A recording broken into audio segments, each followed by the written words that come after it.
আসসালামু আলাইকুম। আজকে আবারও নতুন আরেকটি রেসিপি নিয়ে হাজির হয়ে গেলাম। আজকে আমি আলু দিয়ে গরুর মাংস রান্না করে দেখাবো।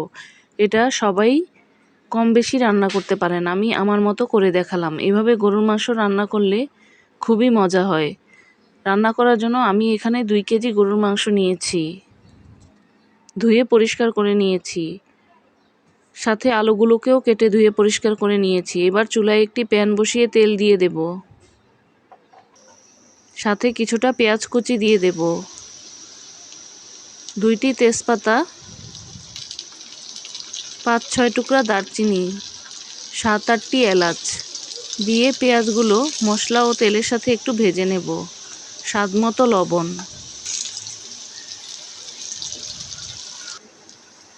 পেঁয়াজটা ভাজা হয়ে গেলে 2 টেবিল চামচ আদা বাটা,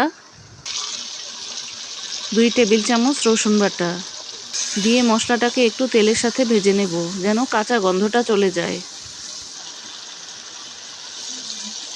2 চা চামচ হলুদের গুঁড়া,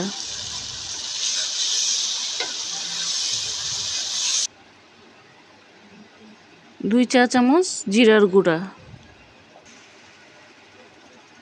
2 চা চামচ ধনিয়ার গুঁড়া, 3 চা চামচ লাল মরিচের গুঁড়া। ঝালটা আপনারা আপনাদের ইচ্ছা অনুযায়ী দিবেন। সামান্য পানি দিয়ে এবার মশলাটাকে একটু ভালোভাবে কষিয়ে নেব।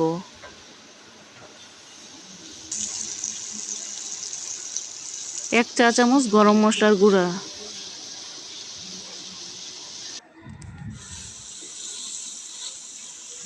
মশলাটা যখন ভালোভাবে কষানো হয়ে যাবে তখন আমি পরিষ্কার করে রাখা গরুর মাংসগুলোকে দিয়ে দেব। দিয়ে মশলার সাথে মাংসগুলোকে একটু কষিয়ে নেব।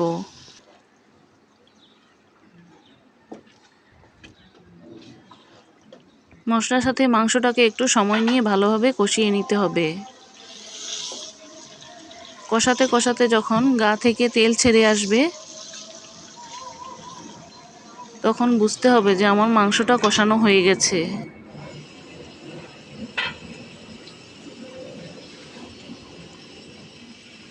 মাঝে ঢাকনা খুলে উল্টে পাল্টে দেব যেন নিচে লেগে না যায়। তারপর সাথে এবার কেটে ধুয়ে রাখা আলুগুলোকে দিয়ে দেব। আলুগুলোকে দিয়েও মাংসের সাথে একটু ভালোভাবে কষিয়ে নেব।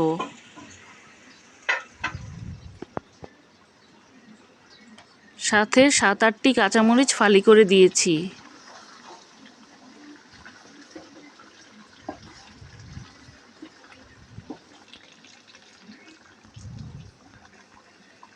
এবার আমি গরম পানি দিয়ে দেব।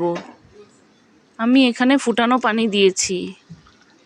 ফুটানো পানি দেওয়ার কারণে গরুর মাংসটা খুব সহজেই নরম হয়ে যাবে। এবার ঢাকনা দিয়ে ঢেকে রান্না করে নেব।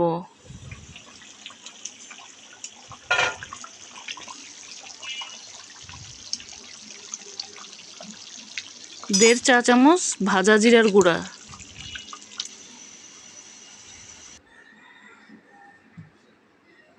জিরার গুঁড়াটা দিয়ে আরও কিছুক্ষণ রান্না করে নেব। এখন চুলার আঁচটা বন্ধ করে দেব। এখন আমার আলু দিয়ে গরুর মাংস রান্নাটা পরিবেশনের জন্য তৈরি। চাইলে আপনারাও এভাবে কম মশলায় খুব সহজেই রান্না করে নিতে পারেন। আশা করি আজকের ভিডিওটি আপনাদের খুব ভালো লেগেছে। ভিডিওটি যদি ভালো লেগে থাকে একটি লাইক দিবেন। নতুন নতুন ভিডিও পেতে আমার পেজটিকে ফলো বা সাবস্ক্রাইব দিয়ে পাশেই থাকবেন।